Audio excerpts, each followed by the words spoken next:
Let's spin a disc.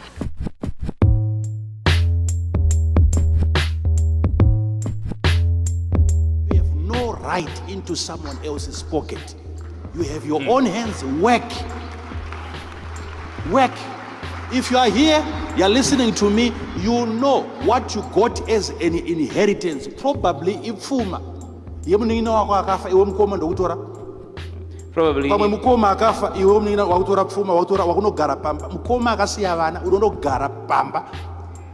It was probably the inheritance that belonged to your brother, and then you went and lived in his house. You are not innocent.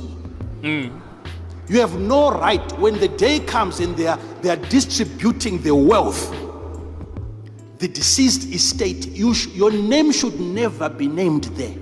Your name, I'm talking to you, your name should never be named there.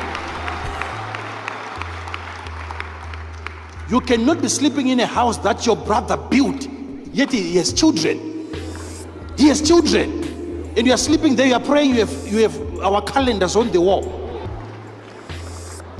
You wonder why your life is miserable. People are worried today. Put everything into paper, they register trust in another trust, just to keep you away from the wealth, to keep you. Someone is trying to keep you away from what they've worked for.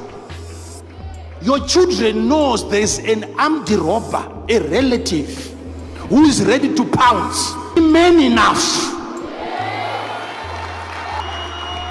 I'm saying this from this place, and I'm not going to go and rent. Leave that property, hand it over to the children. Go from that place and rent.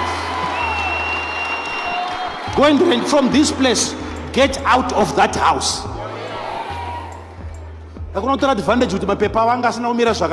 Don't take advantage of the state of their paperwork. They cannot win this case in the court.